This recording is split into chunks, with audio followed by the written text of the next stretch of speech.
Little pickle. Yes, guys. Little pickle. Big pickle. Little pickle. Big pickle. Little pickle, big pickle, pickle Rick. Little pickle, big pickle, pickle Rick. Little pickle, pickle Rick. Let's go. Let's go. Yes, guys. Hey guys, Big Pickle flying solo today, bringing you a special pre-baseball trade deadline mail day. Now this one happens to be specifically that in today's mail day we have the 2019 Bowman draft Blue Jay cards specifically. So I happen to get in all of these cards, and I'm gonna quickly take you through the class, and there's a bit of a tie-in to trade deadline potentially for some of these guys. Some of these guys may be mentioned, some of these guys may be traded, some of these guys hopefully will be around for a long time. With that last part said, of course we're gonna lead it off with player number 1 from the 2019 Bowman draft. Big man, as they say, Alek Manoah, who of course has been tearing it up this season.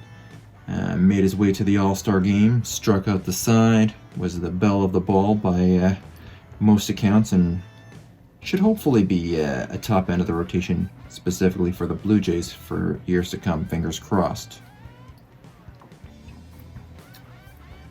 Number 2,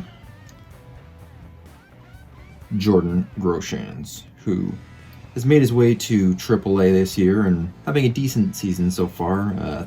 I think the last I checked, third best prospect in the Blue Jays organization, being a shortstop, would be viewed as expendable in the right deal, with Bo Bichette expected to own that spot for many years to come, and certainly to this point his name seems to be one of those that gets bandied about when it comes to the Blue Jays talking about acquiring any of the big fish in the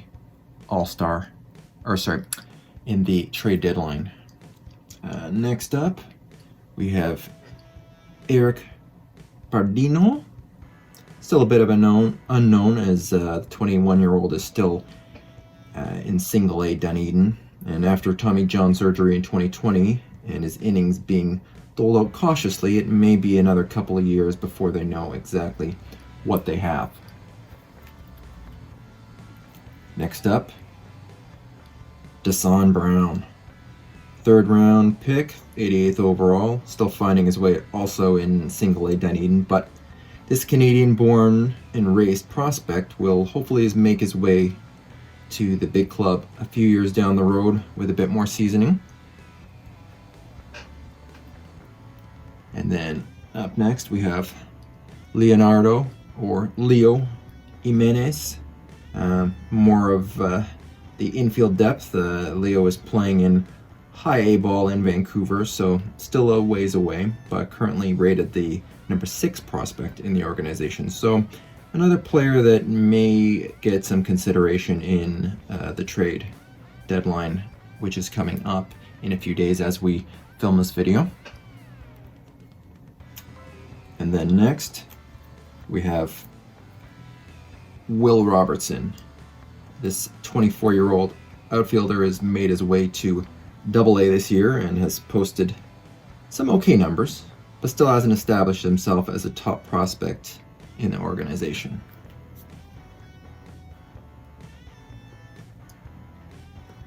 And then next up, the other big man, Alejandro Kirk. Now what can you say about this guy?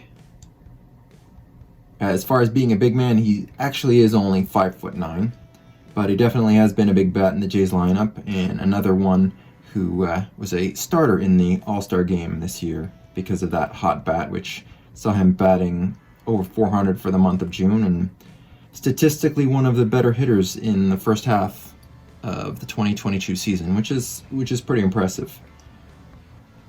Catching depth is something the Blue Jays have, but however, trading Kirk would seem unlikely. But anyone can be traded if the deal is right, so you never know. But it certainly would have to be part of something special, you would think, to trade a player. But obviously trading him while his stock is high is obviously always a good thing.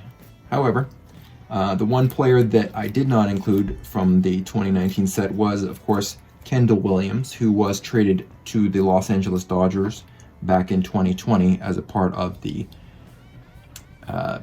Ross Stripling trade. Sorry, I had a bit of a brain fart there. And obviously, Ross Stripling has been off to good things this year and has been a bit of a godsend considering the injuries to Ryu and the inconsistencies of Kikuchi, who hopefully will bounce back against the Tigers tonight as I'm filming this just before the start of the game. Well, folks, that takes you through the 2019 Bowman Draft Blue Jays edition, pre-trade deadline edition. Hopefully it was informative. I know obviously there's only a select group of you who are probably tuning in that are actually Blue Jay fans, but hopefully it was interesting nonetheless to hear about some of the players in the organization of one of the potential rivals for those of you who don't follow the team. So, as Lil Pickle will always say, thank you guys for watching. Comment, like, and subscribe. And I don't know, I guess we'll catch you in the next video. Okay, thanks.